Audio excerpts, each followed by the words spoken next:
Hello, welcome to another episode of Purple Insider, and we're making this a yearly tradition before the NFL draft. Matthew Coller with you, along with Gabe Henderson of Vikings Entertainment. What is going on, Gabe? Great to have you back, buddy. Man, thanks for having me on. This has been a long time coming. The last couple of years, I've been on your draft simulator podcast this time of the year. So to be back, I feel like this is my time of the year. So it's our time to shine together. So appreciate you having me. This is the final draft sim. And so, Mm, just like last year, well, our friend Eric Smith was with us last year, but now he works for the yep, Chargers. But yep. you are here to do the final official, we're going to call it draft sim, which accurately predicts the draft 100% of the time. I think. I don't know. I didn't go back and listen to last year and see how we did.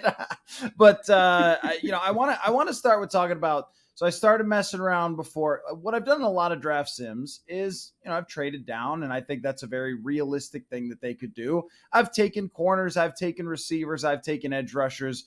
But you know what? This morning I woke up and I chose trading up. And I just want to start with this idea, Gabe, because I don't think it's out of the question that this team could look at this quarterback class and say, you know what? One of those three guys, if we get them, those top three, Stroud, Richardson, and Young, if one of them is there, we want to make sure we're going to go get them. I don't think that's insane. Do you think that's insane? I don't think that's insane either. But I think it goes to the point of how high. If a quarterback drops to maybe 8 or 9, like if Levis or Richardson, one of those guys kind of drop. I mean, I know we're not into this mock draft yet, but like on my draft board right now, like I'm at pick number 10 with the Eagles, and Anthony Richardson is still on the board. So I think on draft night, if that is the case, I could see the Vikings trying to make a move up because you have a little bit more leverage to be able to move up without giving up as much as you would if you went up to the top three or top four. So that's interesting. I love your opinion on Richardson because I believe in just staying sort of like with what the opinion is. I don't know, like right after the combine, because all this other stuff comes out, cognition test scores, whatever, Reddit Yeah. rumors, line moves, which have never made any difference to what happens on draft night. And I tend to think that the way that we originally evaluated the guys usually comes out kind of right. And I look at Anthony Richardson and go, I think he should be picked in the top five. That's Yeah. the level of prospect he is, superstar level prospect. And there's always these like, oh, well, this should make this guy drop or this should make this guy drop. But a lot of times common sense sort of rules the day. But do you agree with that? Because, I mean, like you said, there are a lot of movements of what the mock draft community thinks is going to Yeah. happen, but I still think it's going to be chalk. Yeah. And it's once if you add in, players being traded also, like on teams that are already on current rosters, that also adds to the value of, what trades, what things can happen. And, like right now, nobody's really talking about current players on current rosters being traded on draft day, which is why kind of the smoky mirrors are at its all-time high this week. But Anthony Richardson, back to your point, I do think he's one of those guys that you can build your franchise around just because of his big playability. He's just a guy. I mean, 6'4", 240, ran a 4.4, big arm. That is what you want in a quarterback when you're trying to build pieces of the puzzle around him. Don't put everything on him, I guess, in his rookie year because you can kind of build everything else around it without paying him too much. And they kind of let him usher and graduate to the guy that we all know that he can be. So the ceiling is very high for a quarterback like that, in my opinion. Yeah, and I've been thinking about, because of course everyone now is mocking the Vikings to take a quarterback, whether it's Hendon Hooker, Yeah. whether it's trade up, and so forth. And I'm trying to like set the draft stage before we start Yeah. simulating here. But one thing I think about a lot is what Kwesi Adofo-Mensah and Kevin O'Connell talked about in their pre-draft press conference about having to really be on the same page with a quarterback, not just taking one to take one. I mean, there certainly is like a theoretical argument of take one to take one because you never know who's going to turn out. But how, as a front office, could you just to say like, oh, well, if Kwesi just said, sorry, man, the data says we're taking this. So head coach, who's a former quarterback, this is your guy.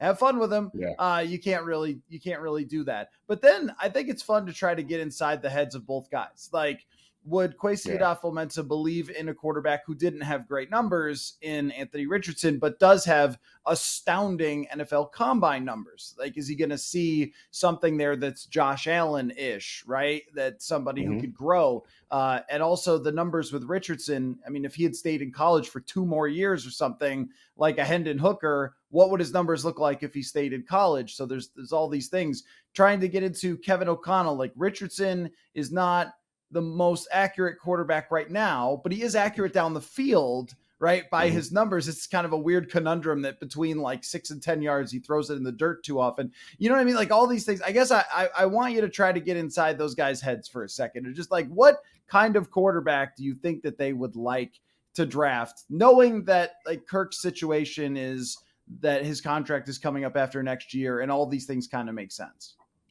Yeah, I think when it comes to the quarterback position, they just want someone that is very accurate.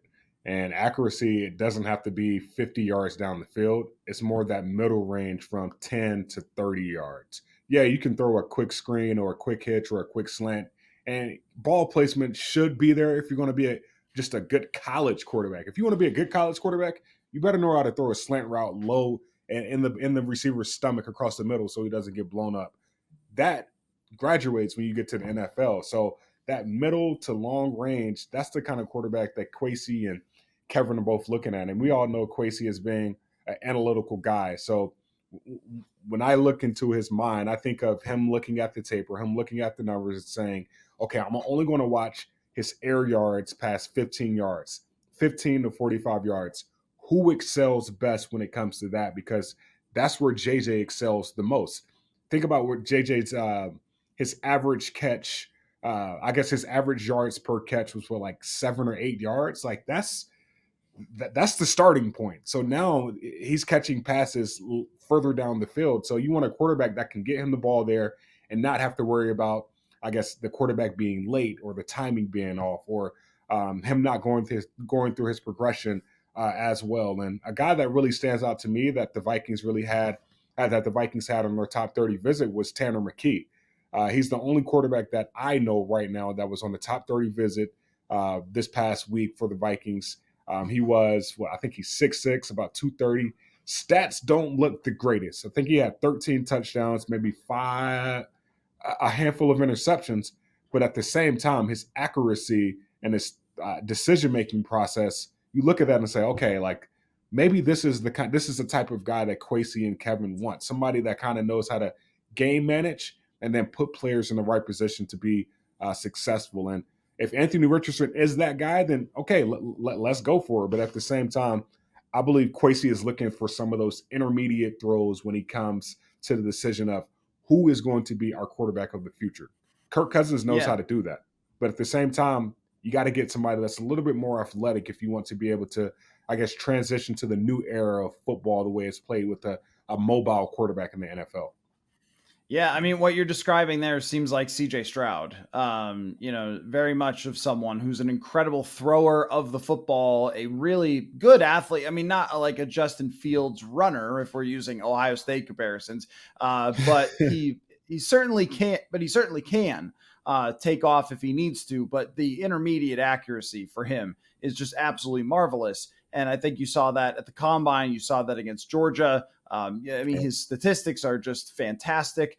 So I think, this is a class that to me features 3 dudes that I would make my bets on. Will Levis, I'm feeling less confident in. You mentioned Tanner McKee, which is kind of interesting because there's some people that actually really like him in the draft world and other people who think he's like a 4th round draft pick. And I guess we'll find out. But McKee is kind of he's like if they took someone at 87. Right. That's kind of how I look at it. And I'm not sure that I love the idea, but he is interesting too, because Stanford's offense was played like it was 1993. And there is kind of like a whole part of that makes the evaluation so different because each guy is in a different place in their entire like college career. The circumstances are so different. I think that's why the quarterback position is so difficult and so fascinating at the same time. Yeah, and you made a really good point, and of Tanner McKee is probably a middle round draft pick type of guy, and maybe that's what Kwesi and Kevin are looking at. Maybe they go, a big playmaker first, or try to move up in the second round, and then get that quarterback of the future that they can build that has, some type of potential to work with to help this whole process of developing a quarterback come to fruition. I mean, think about it. Kevin and Kwesi both came from San Francisco, so they understand how that quarterback system works. All you need is somebody to game manage. You bring back your offensive line, make sure those guys are protecting up front, and then you can just plug and play a guy right there. Kirk Cousins, fourth round quarterback. So it can be done. And it's more so of, what do the analytics say? What is the most value you can get during the middle of the draft? Because we know that's where Kwesi, that's where he flourishes. If you look at just last year, Brian Asamoah, I'm Jalen Naylor, I'm just forgetting names right now.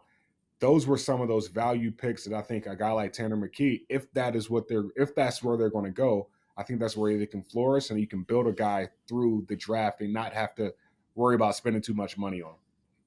Okay, so yeah, we've kind of gone back and forth about just the mid-round quarterback. I'm not really sold on it. I mean, you make a good point that Same.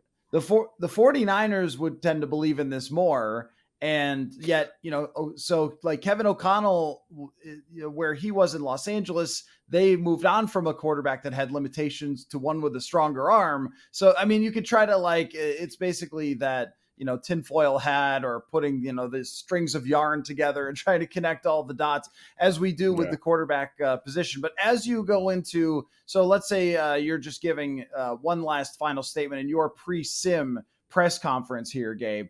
How do you feel about, like, positions of need? Like I did in my little Purple Insider draft guide, purpleinsider.com, everyone, if you want to go find it.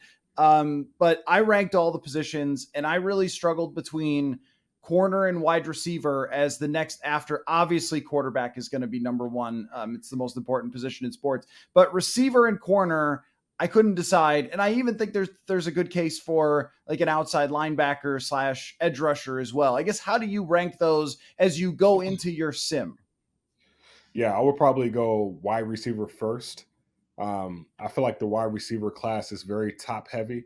I'm thinking, I can't think of his name. He played at Tennessee this past year. 6 foot, 190 pounds. He was Hendon Hooker's top receiver. He's a guy that could fall to the second round, that you can kind of trade back and still get a lot of value. But at the same time, outside of receiver, I think one of the most underrated positions of need is inside linebacker. You got Brian Asamoah and you got Jordan Hicks. Jordan Hicks is on a 1 year deal. Brian Asamoah is the future of that position. That's one linebacker already solidified. But the other one, you got to build up another linebacker to kind of meet the needs of what's expected in this Brian Flores defense. Yeah, edge rusher, you need a good pass rusher at the same time, but I do think you can find a good corner in the middle of the draft that can kind of negate that pass rushing type of ordeal, especially if you find a way to pay Danielle Hunter. If you pay Danielle Hunter the way he played towards the end of last season, I think you could find a serviceable outside linebacker if Za'Darius Smith isn't here in purple this upcoming season. So wide receiver for sure, number one, or quarterback, wide receiver, you can 1A, 1B. And then I would probably go inside linebacker and then cornerback. That would be like my top three, top four. Yeah, I like the idea. I came around on the idea, I should say, of finding a Brian Flores linebacker who can blitz a lot and pick up sacks Yeah. and play in a very versatile role. I don't really love the idea of kind of a more traditional type of guy just based on positional value. But if it's a Drew Sanders who's going to line up in different spots, blitz, but also play inside linebacker and kind of just be a menace, I do like that idea. But to me, that's a little more of a trade down idea, which I feel like we should roll here. I feel like we should sim and then start talking about our theories. So I'm just gonna say first.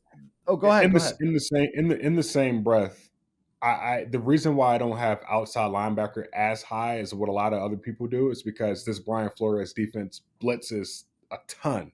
So if you're sending 5 people, that kind of negates having that elite edge rusher every single play. You kind of take the pressure off that edge rusher and then bring 5 or 6 guys and then have your cornerback be the guy that kind of makes those big time plays. So that's kind of my thought process on that. But yeah, we can probably get into that on this mock draft simulator.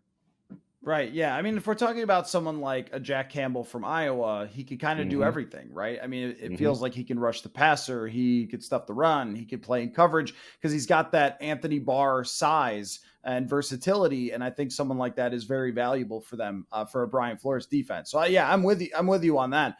Okay. Yeah. Let's get into it. I'm just going to start off, and I know you're the guest, so I'd prefer generally that you go first, but I got to tell you, I decided to go hot. I just decided that I was going to trade up to the number 3 overall pick. I was going to make it happen no matter what, to trade up to take a quarterback in the top 3. And do you know what it cost me, Gabe? How Everything. much? It cost me a lot. I had the simulator would not do it for anything less than 3 first-round picks. But you know Oh what? wow. We here, Purple Insider Scouting Industries, we've had the whole scouting department, which is just me, watching every second of every tape of all the quarterbacks. You know what we determined? That any of those 3 could be the franchise quarterback of the Minnesota Vikings to pair with Kevin O'Connell and Justin Jefferson and lead this franchise into the future. So before I drafted, I traded up to number 3. Your thoughts? I like that. I think you are all in on the future of the Minnesota Vikings versus trying to win now. And I'm not opposed to your thought process because it takes a really good quarterback to be good in the NFL. So you gave up a lot, but I love the aggression. I mean, think about Brian Flores, aggressive but not reckless. So I wouldn't call that reckless.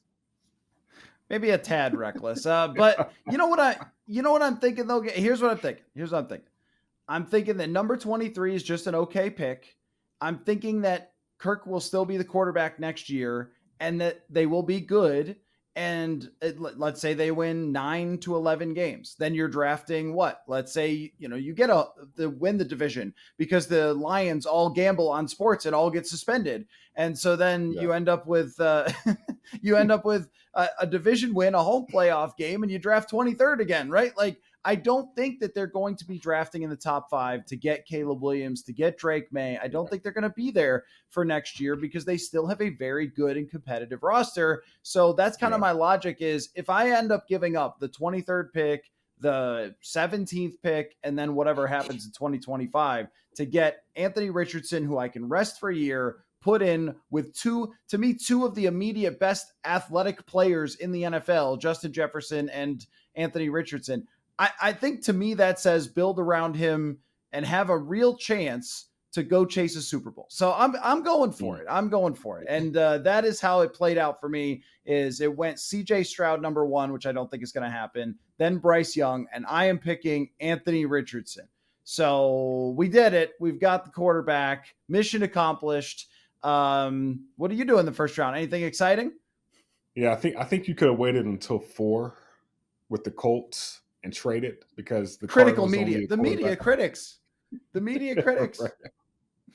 So my draft board. So Anthony Richardson went off the board at 8. He went to the Falcons, and I couldn't give up enough to get him. So I just waited and I sweated it out. And my number 1 receiver fell to me, Jordan Addison, at 23. So USC receiver, 5'11", ran a 4.3, just a big play type of guy, and he's a receiver that we just don't have in this offense. Like Justin Jefferson, he can pretty much do whatever you want. Best receiver in the game. But at the same time, JJ is not a burner. He's not going to just run past your fastest DB. That's what Jordan Addison can do. So I like him. I think he's a really good route runner, really good hands, really good physicality. But the best thing he does is just beat your fastest player and score a touchdown. So that's where I'm going with 23. But also, I made a trade. I made a trade with the Miami Dolphins. I traded Dalvin Cook and next year's 4th round pick for the Miami Dolphins second rounder. So now I got a Oh, second rounder, wow. 51 overall. So now I got a first, a second, and a third. I am impressed with this. This would be just brilliant work by Kwesi Adofo-Mensah, waiting until the actual draft, waiting until the Dolphins got desperate and said, you know what? We actually do need that one more piece. We're all in. Oh, Aaron Rodgers plays in the division. We need another playmaker. Let's go get Dalvin Cook and give up probably, honestly, way too much for him at that point. But that'd be a home run. That'd be a home run. It's not a slight on Dalvin Cook. It's just the reality of running backs. But that would be an absolute home run. So now you're going to have a second round pick. So you are back on the clock. But let me just say this, that Jordan Addison has been, for whatever this is worth, which is not a lot, my favorite receiver in this draft. Mm-hmm. And part of what you mentioned was the short area quickness for him and the route running. He's just open all the time. When he played at Pitt, he was open all the time. Kenny Pickett became a first-round draft pick in part because of Jordan Addison. And, okay, Caleb Williams is a freak show, but he helped maximize Caleb Williams. He was open a lot. And I think, to me, a guy who does have good speed, as you mentioned, but also can get off the line of scrimmage, get open at the top of routes and things like that, that to me is a skill, because you're going to have a lot of one-on-one situations with Justin Jefferson on the other side. Yeah. That to me is a very ideal situation. Somebody who has great quickness and can get open. So I love that draft pick. I mean, mine, I'll admit, I'm kind of being a little ridiculous here to just go all in and do this crazy trade everything. But yours is, I think, realistic and a very good idea to get that partner for Justin Jefferson. And one thing that it only came to my mind the other day when KJ Osborne was talking, but I was like, wait, KJ Osborne's a free agent after this year. There is no guarantee he's a long-term Viking. Yeah. So it's not just replacing Thielen. It's also thinking forward as well. So I love that pick. What is your approach to the second round? Yeah, my approach to the second round is just, now that we have the receiver that we want, because my number 2 receiver, I was going to wait it out. Like I told you, I tried to trade up to 8 with the Falcons to get Anthony Richardson. Didn't work out, and just so happened Jordan Addison fell. But if Jordan Addison didn't fall, I would have waited until the second round and got more capital and drafted Jalen Hyatt. That's who I was talking about, the receiver out of Tennessee. He's my second favorite receiver in this entire draft. But since we already got our receiver, I'm going to go with the guy at 51 who fell to me that threw to Jalen Hyatt last year, Hendon Hooker. I know a lot of people aren't the highest on him, but aren't the lowest on him. But at the same time, give him a year, let him develop under Kirk. He's a guy that has Anthony Richardson type potential, big arm, big, just superstar type potential. So he fell to me. I don't know how I'm getting so lucky, but at the same time, that trade for Dalvin Cook. So essentially, I got a quarterback for Dalvin Cook and Hendon Hooker. Okay, that's pretty good. Let's talk about Hendon Hooker for a second, though, because, I mean, the Vikings either making a trade with a player involved to be there. I mean, I think that is plausible, or even just trading back and being in the second round. And I'm not sure that I'm convinced Hendon Hooker will be taken in the first round. It's been a very weird year for him, or the last 5 months, 6 months, where he hasn't played any football. And yet he has gone all over the mock drafts. Like, he was in the 4th round by the mock draft database. He was like in the 3rd or 4th round, and then shot up again, having played no football. It's very weird, but right. I think it started to kind of get out that a lot of evaluators really liked him. And this has been the official Purple Insider stance, is if Kevin O'Connell really loves Hendon Hooker and believes that his intelligence, his deep passing, which was fantastic, and the athleticism he has all adds up to somebody he wants to be his future quarterback, then I am in on that. I have questions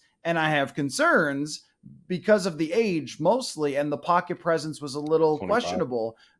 But if Kevin O'Connell wants that to be his guy, I'm not going to say, oh, wow, what are you doing, Vikings? No, I would have to say, all right, I get it. And that's your quarterback for 2024. And now you have an answer. But what is your take on him in general? Because I feel like he's kind of a debatable prospect.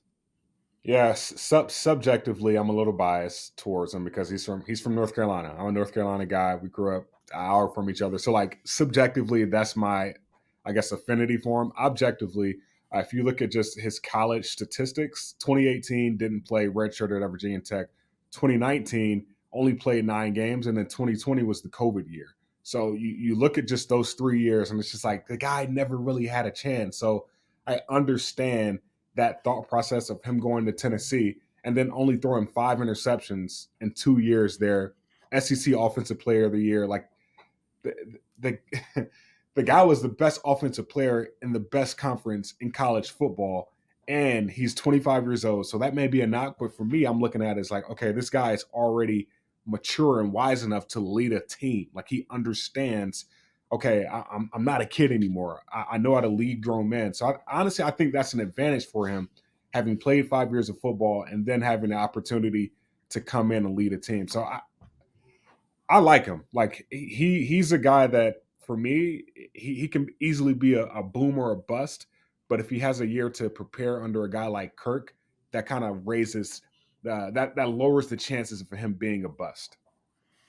Yeah, I mean, I think that the floor would be higher, and I also just really like everything that's said about his character. Like you Yeah, said, like taking a program, and I'm always kind of keeping an eye out for this. Taking a program that was in the dumps for how long? I mean, what was it? T. Martin that was the last good yeah, Tennessee yep, quarterback. I mean, they have been yep, a kind of a disaster forever. And our friend Chip Scoggins of the Star Tribune, he's a Tennessee fan, and for a long time, for the entire time that I've known Chip, I've just made fun of him for Tennessee football until Hendon Hooker came along. So there is something to that. Dak Prescott did that. Like, there's a lot of kind of guys who have taken and elevated their programs. High intelligence, doing really well on whiteboards, remembering offenses. These things they all matter. And he's got a great deep ball, which I think really matters to Kevin O'Connell. So I would not knock this pick. I would say, okay, I get it. This is a good way to go. But I would also say that one thing that's good about it is if you draft a guy in the second as opposed to the first, like you did, it's less pressure on the front office to say this is yep, absolutely our franchise quarterback. So if you end up going 6-11, a bunch of things go wrong. Hey, maybe the guy misses the 61-yard field goal at the end of the game. You lose all the one-score games. You could still consider trading up and drafting a number one quarterback if you don't love what you see behind the scenes. So I think that yep. your scenario is actually really ideal for them in terms of picking a quarterback. Yeah, I just think that you have you have a lot more opportunities for growth if you don't put the pressure on yourself early on. And just Kevin and Quasey being so calculated, I can see them honestly to your point of trying to draft up and get their guy, but also if that doesn't work, just waiting it out and letting Hendon Hooker fall to them. You have the capital to trade back and get the quarterback that you want if Hendon Hooker is your guy. So yeah, go all in. Like go Matthew Coller on this. And if the Coller way doesn't work, then we'll go with the Hendon Hooker way. All right, so now I am in the third round. The Yep. Hooker Way, it was actually my album. I am sitting here with need at wide receiver, as we discussed, and some pretty decent wide receiver prospects on the board. Rashee Rice from SMU is a guy that I'll tell you the truth, I don't know a ton about other than that he had amazing numbers this year, 96 Mm-hmm. catches, 1,300 yards. He is a little on the older side. He's kind of been talked about as more of a possession type wide receiver than like a big Mm-hmm. play guy. But you know what? That's not a bad thing for this team.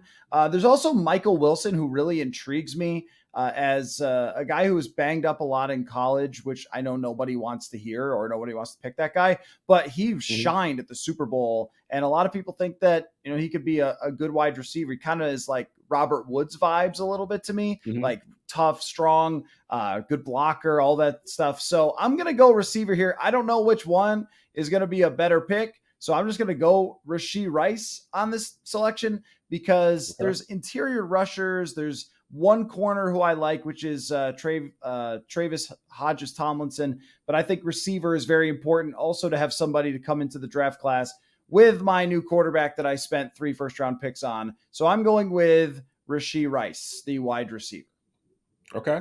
Well, I don't know too much about him, but I think wide receiver is definitely a way that, well, an avenue that you have to take, especially if you're Matthew Coller, you go quarterback early on. You have to have another guy to have him throw it to. So I'm a big fan of that. I'm big on wide receivers this year in the draft. Like this is a deep wide receiver class, but at the same time, you definitely need to find a guy that is a compliment to JJ. Like now that Adam Thielen's gone, I know a lot of fans are like, "Wow, we should have re-signed Adam Thielen," or other fans are like, "Well, I'm glad that he's gone." Well, one good thing that Adam was, he was a good compliment to JJ. He was a sure pass catcher, a good route runner. yeah, he wasn't going to get many yards after the catch, but those intermediate catches or first downs, you need that. So hopefully KJ can make that step, and then your guy that you just picked can make that step also to kind of lead this troop for this Minnesota Vikings offense. For me in the third round, I went linebacker. And I feel like I could have traded back for this guy, but since I only did 3 rounds and I wanted to just get this on, I went DeMarvion Overshown, Texas linebacker, the 6'4", 224 hybrid linebacker that is freakishly athletic. And personally, I think him and who's the other guy? I'm trying to think of his name off the top of my head. Jack Campbell, not Jack Campbell, Dan Henley from Washington State. Both of those guys are really hybrid linebackers that can run up the seam with the tight end, can run sideline to sideline with the running back, but can also fill their nose in a hole and stop a running back from getting those, I guess, gash or big chunk yardage down the field. So DeMarvion Overshown, if he is used correctly in this Brian Flores defense, if that's what Brian Flores wants, man, like that is a game changer of a linebacker. Just the size alone, his 40. I think he ran a 4.5 at 6'4", 225. So that alone, and plus turning on the tape, can make this Minnesota Vikings defense better immediately.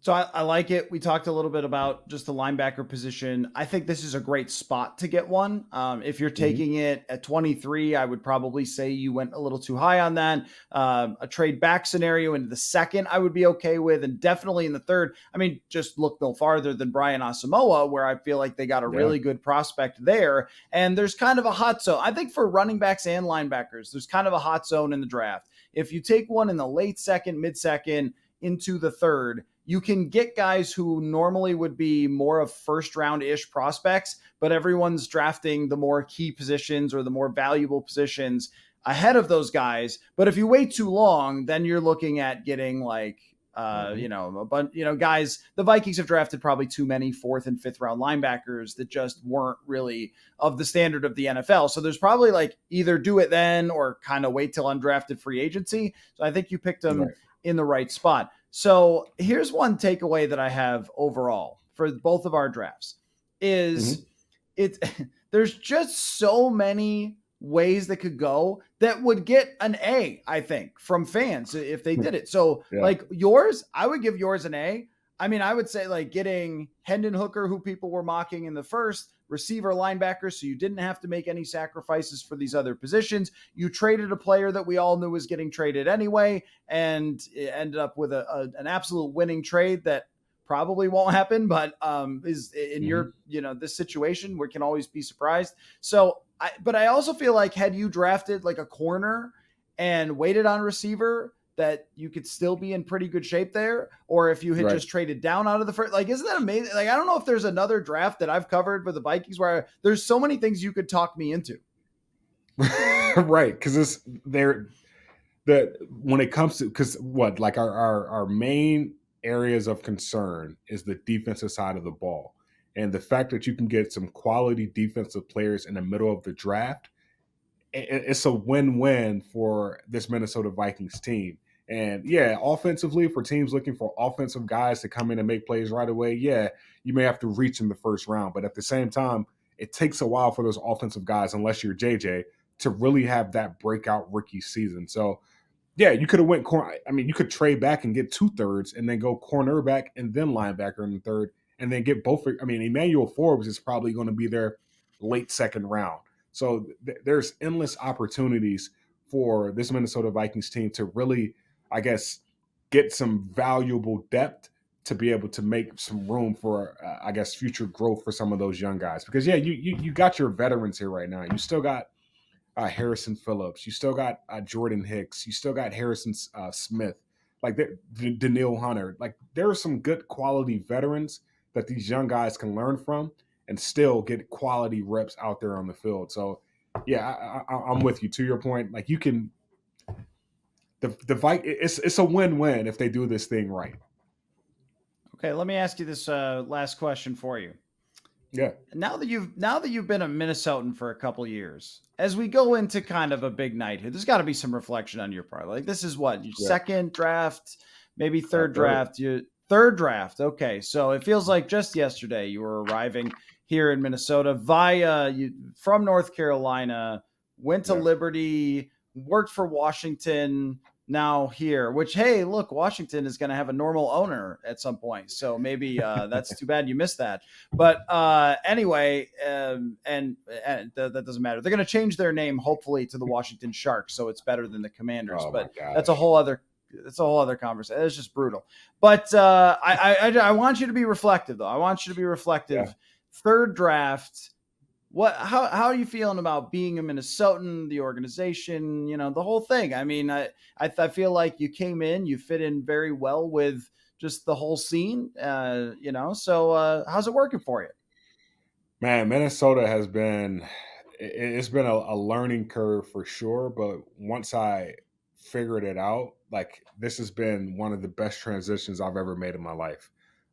Minnesota personally has like pushed me to learn different things. Like, like I'm from the South. Like there's people from the South and people from the East Coast. Like we do things one way, and this is like that's who we are. Minnesotans are kind of the same way. They're from Minnesota and they only love Minnesota. So for me to come up here and like kind of, I guess first and foremost, be welcomed by the Minnesota community, the Vikings community, the media, even yourself, like that's helped me kind of fill my way out and go from there. But at the same time, the transition has been so smooth. Like I'm so proud to live here now, to be a part of this organization, to have some really good friends. Like I, I feel like a lot of our conversations happen off camera, and that's what I love most about just being in Minnesota. It's like, yeah, like work has to get done. Like the A topic is the A topic, but two, people are just people. Like let's just have a really good conversation. Let's go have a beer and just go from there. So going into my third draft, I think this is my fourth draft now because I got here April of 2020. So 2020, yeah, fourth draft, and just seeing how things have started to change, as far as like with the front office, this team getting younger, just some of the accolades that just the organization, the facility has won. I think this organization is trending in the right direction, and just looking at how I know this is a Vikings podcast, but just looking at how the Timberwolves and Twins kind of find ways to be average. I think this is a really good opportunity for the Minnesota Vikings to kind of change the course and change the course of like what Minnesota sports can be. If the Vikings do this right, I can see the Timberwolves, the Twins, the Wild, kind of following suit and just saying, okay, look, we're going all in. We're just getting the best player instead of just trying to find the right guys that quote unquote fit. So I love it, man, and hopefully this year is a really good year for I guess towards the future. Finding ways to be average is actually on the state sign when you come in. It says sports teams find their way to be average. The one thing I wanted to ask you about before we wrap up though is the driving. It took me a Oh, long time to adjust.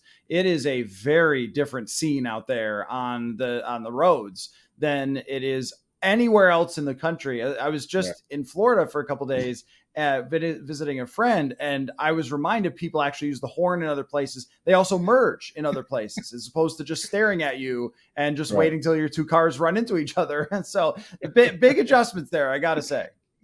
Oh my gosh, and 494 is probably the worst highway in history of highways ever.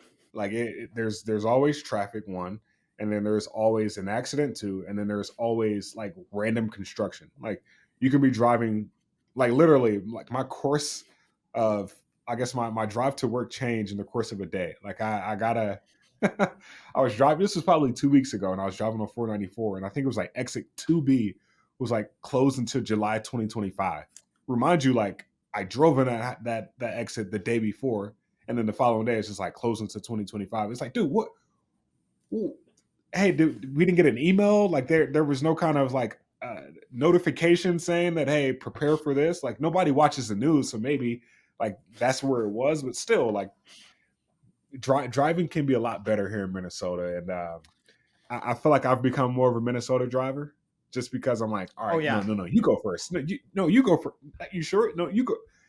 So I hate that for myself, but I guess it's a part of just living here now, right?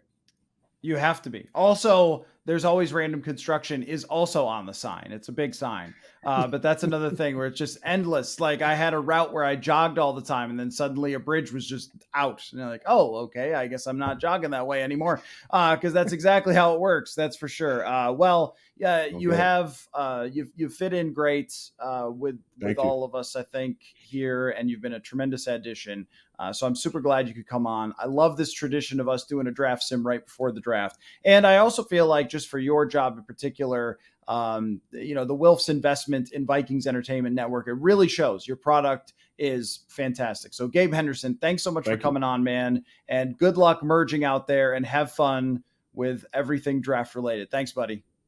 Thank you, man. And keep up the good work. I mean, I know a lot of people say it, but like you're one of my favorite follows on social media and in person. Like you work your ass off, and I love that, and I love your grind, and continue to do that, man. I appreciate that. I'm feeling that a little bit this week, but we'll we'll put our heads down and get to day 3 and those final picks. So thanks again, Gabe, and thanks everybody for listening.